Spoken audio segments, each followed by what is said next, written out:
It's the end of an era, everybody. After 14 years, Blizzard and NetEase are not working together anymore, and that means that from January 23rd on, Blizzard games will not be available in China at all. Why is that the case? What happened? Why is that even necessary? And what's the future gonna look like? All of that in this video. There's a lot to unfold. There's a lot of details to it. I'm trying to keep it as concise as possible and as compressed as possible so you get the information that you need about this very topic. Because of course for the Warcraft scene it is an important topic. A lot of our players are coming from China and hopefully they will have a chance to do so in 2023. So Blizzard, you know it, is part of Activision, ABK, Activision Blizzard King. NetEase is a big Chinese publisher. Why do they even need to work together is the question.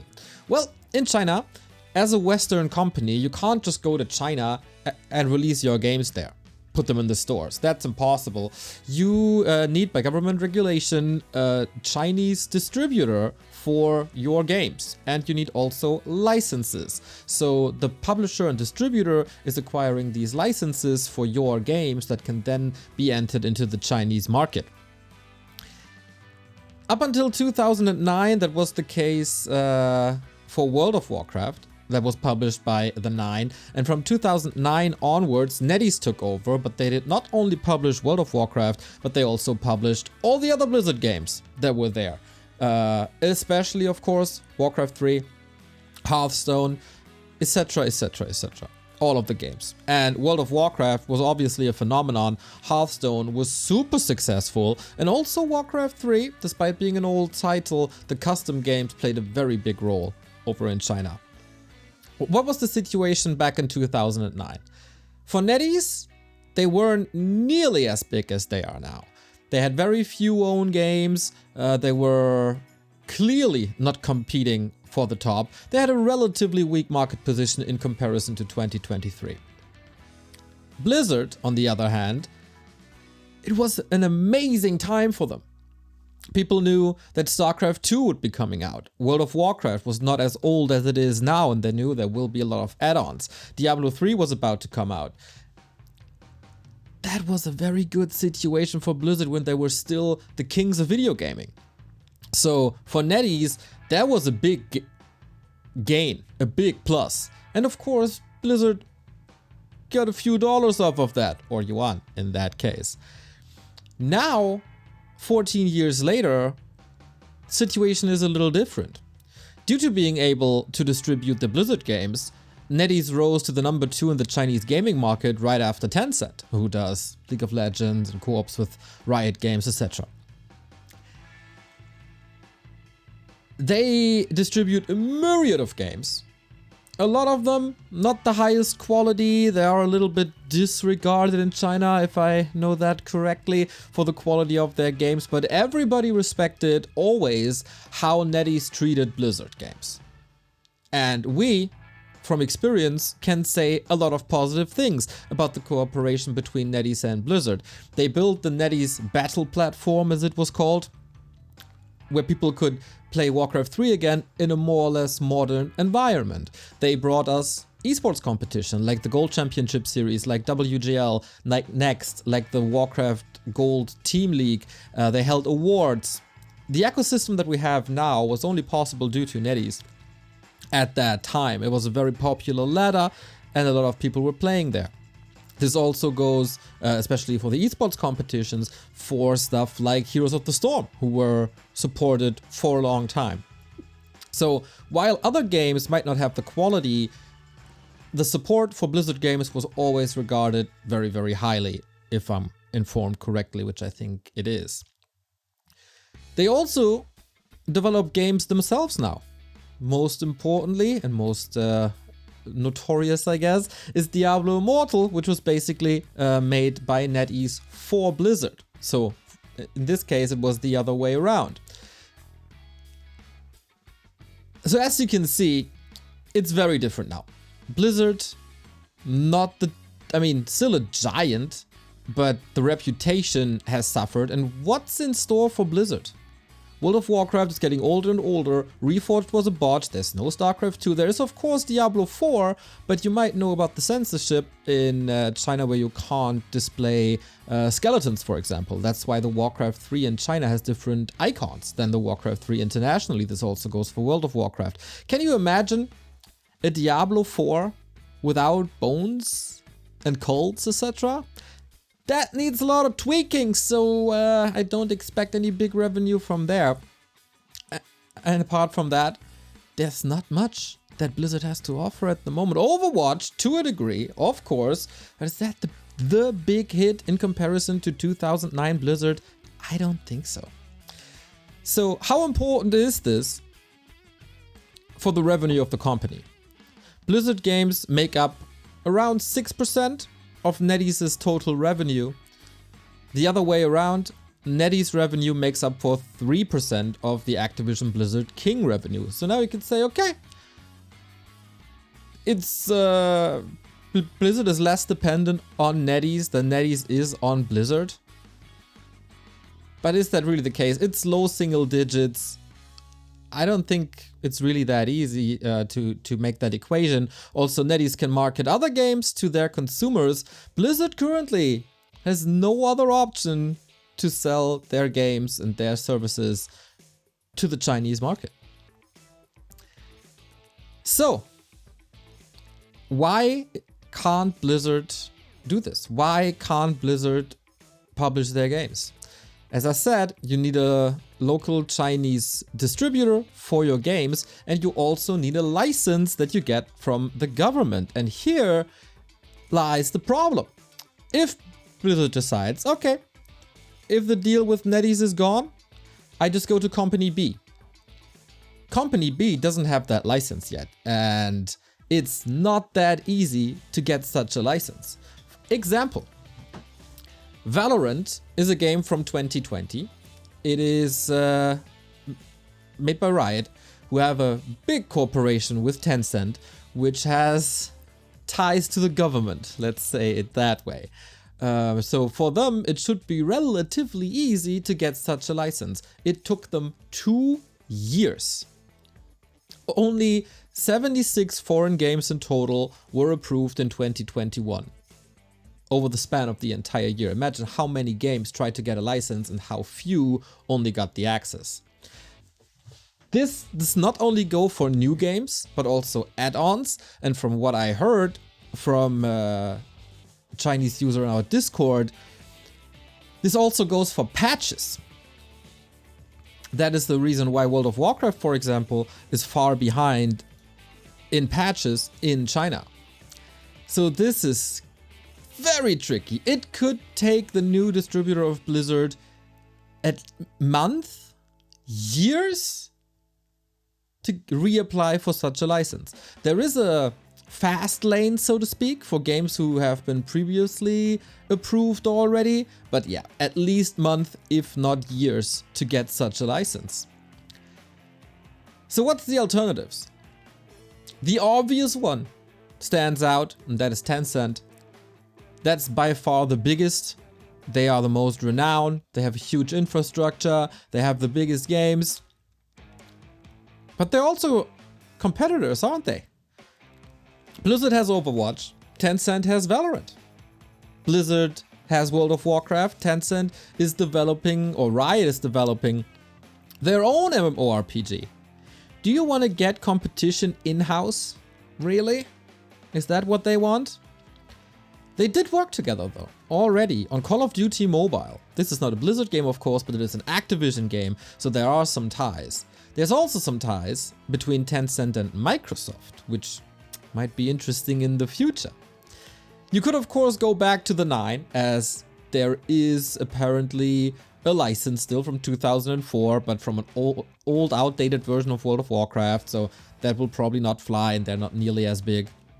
There could also be Perfect World, who do have a collab with Valve and Steam for Dota 2, for example. There's ByteDance, there's Bilibili, but do they really have the infrastructure to support a massive game like World of Warcraft immediately in relatively short time?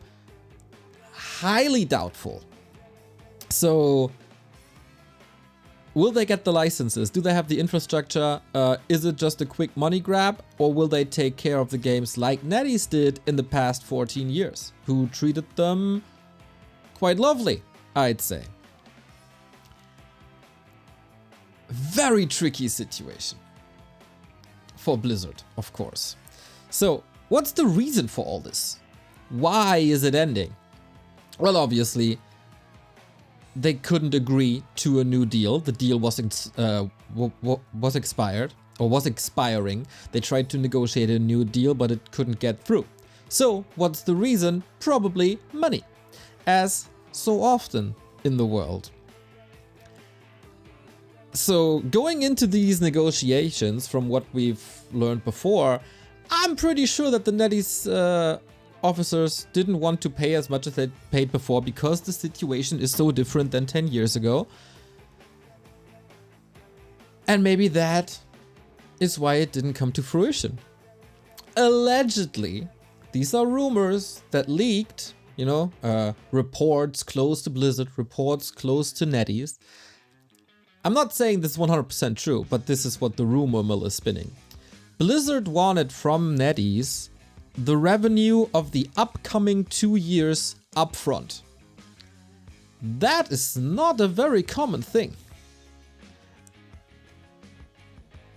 That's a little weird of a demand. Allegedly, NetEase wanted not only a good deal from Blizzard, but they also wanted the transfer of IP, intellectual property, to have influence on what is happening in the games and where a certain franchise is going.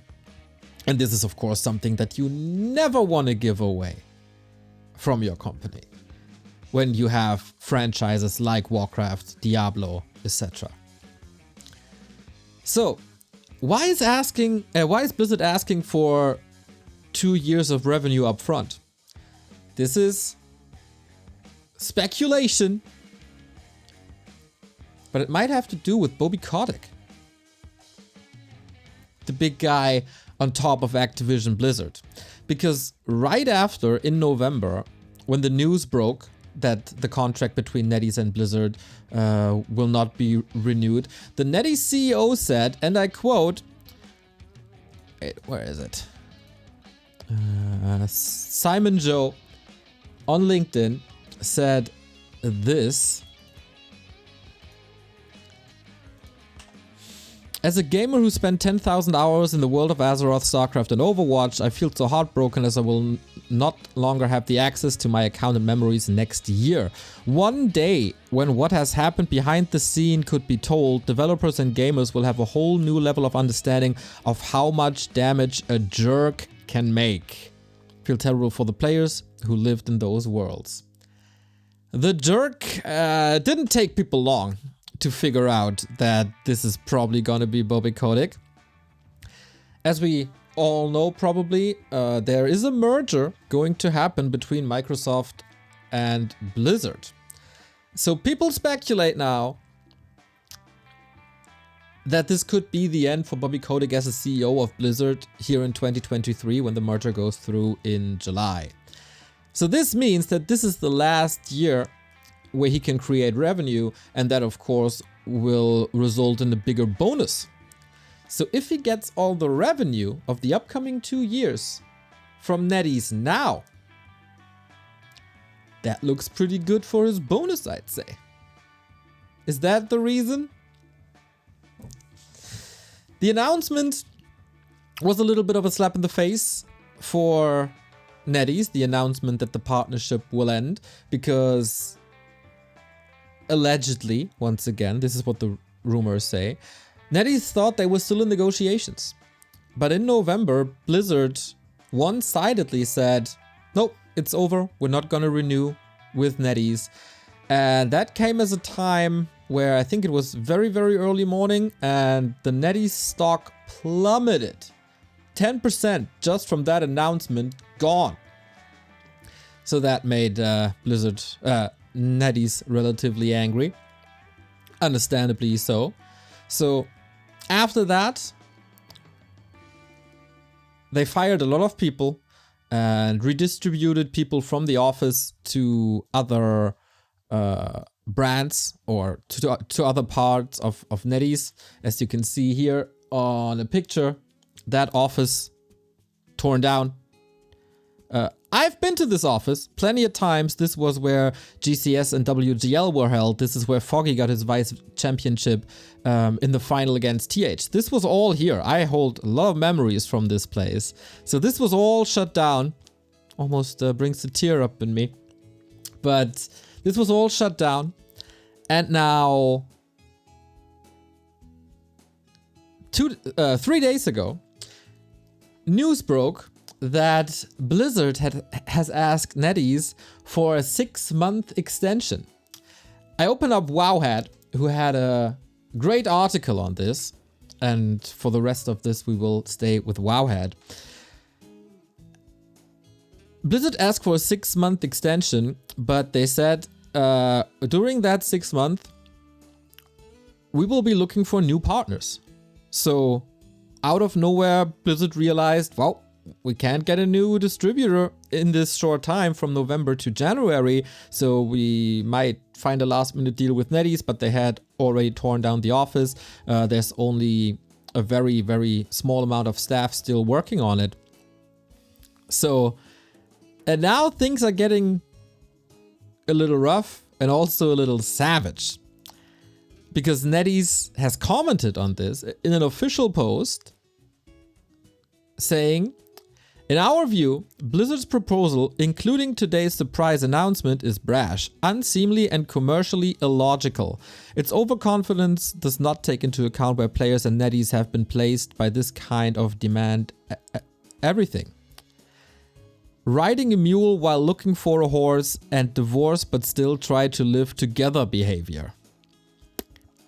Riding a mule while looking for a horse. That is a great statement.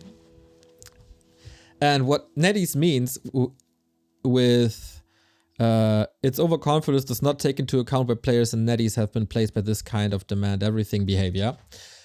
Of course, people lost their jobs, but players won't have access to their accounts anymore. We'll get into that later. They also refute the rumors that they wanted intellectual property from Blizzard. We are concerned that some media have received rumors that NetEase wants to control Blizzard intellectual property. In the past 14 years of long-term cooperation, NetEase has used and licensed any Blizzard IP in accordance with the terms of contract and has obtained Blizzard's consent and approval. All IP cooperation with other partners is also based on this principle. Fair statement, but that doesn't say that they didn't, that doesn't mean that they didn't ask for it. Just because they never did it could mean that they asked for it now. This has to be taken with a grain of salt, in my opinion. So, as I said, people don't have access to their accounts. You might probably know a lot of people who played World of Warcraft. You might have played World of Warcraft yourself. A lot of time and a lot of love goes into the creation of these characters. You've been with these characters for years. You can from China still play Blizzard games if you use the Asian Battle.net. That results in higher ping, but theoretically it's possible. Problem is that in the past 14 years, people have used NetEase accounts that are connected to Blizzard.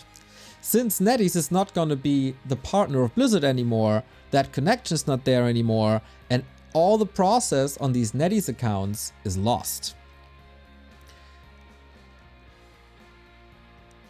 Blizzard has come up with a temporary solution that the states of the accounts will be saved.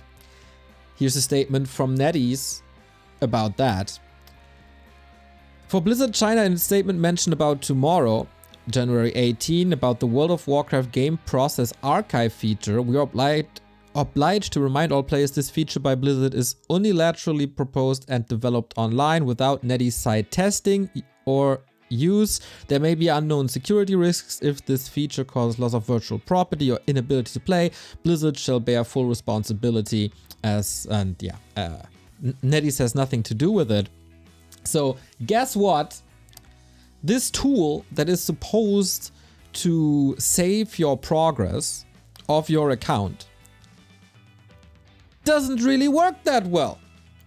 We read on the social medias that there's a big problem, that servers are broken, that some are even corrupted, some files. Here is a tweet about this. Don't use Blizzard's data saving function for now. Several players' game saves have been lost and damaged, and servers in China have been shut down for maintenance. Yikes, boys!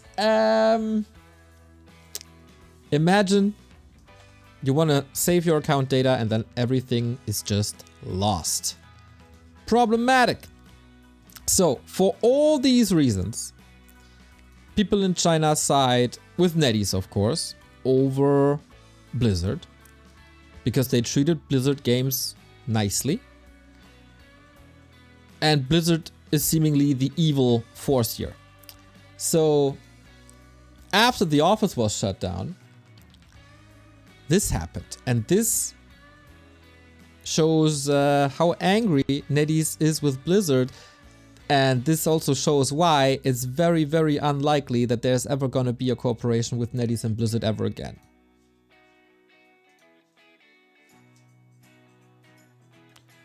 These are employees, or former employees, destroying an orc axe.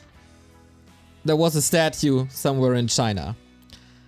And people, as you can see here, hand out green tea. And I get a better frame of this. NetEase coffee, green tea. And that is another savage move as explained here. Those who participated in the deconstruction efforts were awarded with a brand new drink from NetEase coffee shop, Blizzard Green Tea. This was watched by 30,000 people, by the way, on TikTok. While this may seem odd, green tea is a modern Chinese slur referring to a manipulative person who tries to appear wholesome, innocent, or traditional, but is decidedly not so. And that is just the nice way of putting it. Clearly, NetEase has very strong feeling towards their recent negotiations with Blizzard Entertainment. The Blizzard green tea sold out, by the way, in a few hours. I asked our Chinese friend for a more precise translation of this. So another translation that I got was green tea usually refers to some girls who deliberately show innocence through deep intention in order to seduce other boys with girlfriends.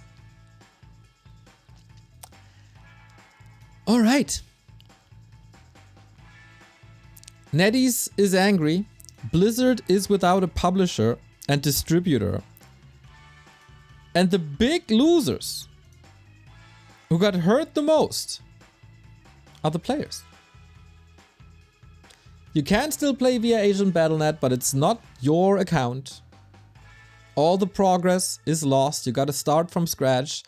The tool that's supposed to save your progress doesn't necessarily work. You have to go through some obstacles to play now. And for Warcraft 3, what does that mean?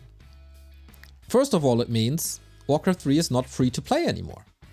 Because on NetEase, it was free to play. If you want to play via Asian Battle.net, you gotta have a key to get it into your Blizzard launcher.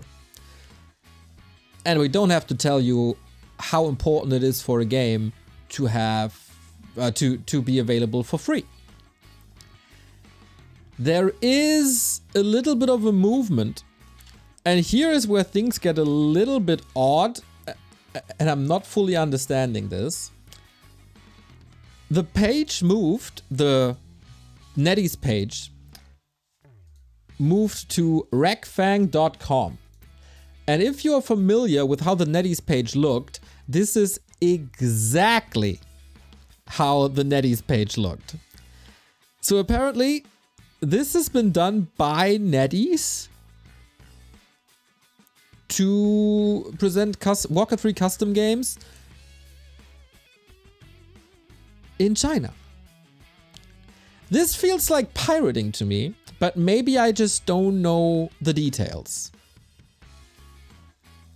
But this also means, I asked about this, this is only for custom games. It's not gonna be Melee ladder.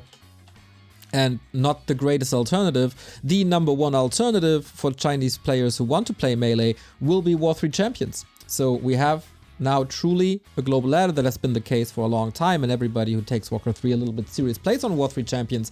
But as I said, they can't really connect with their NetEase account anymore. It's not free to play anymore. And we'll see how that goes. The really dedicated people will find ways around it. There might be a problem for streamers though, because from what I heard, games that have no license, I explained this before, shall not be streamed to platforms like Douyu. I really hope the enforcement of that rule is not that strict.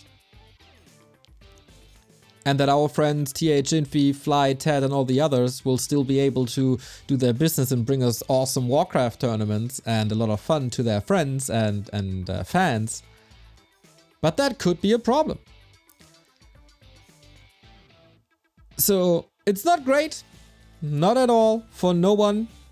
Blizzard losing out on revenue. NetEase losing out on a couple of high revenue games. Fans are losing out on everything. Streamers worry for their income, and the Warcraft fans worry for some competition. We'll see where things go. Will Blizzard find a new publisher? What's the future gonna be? Interesting times. Savage NetEase employees or former employees very angry at Blizzard. And a lot of rumors, of course, about why that is. Feel free to do a deep dive into the forums and the Reddits of this world, and feel free to correct me if I made some mistakes, but I think I explained most of this correctly. So now you know what's up, and the uncertain future will unfold and witness together. Thank you for watching, everybody. This is Neo for Back to Warcraft on the end of an era between Blizzard and NetEase.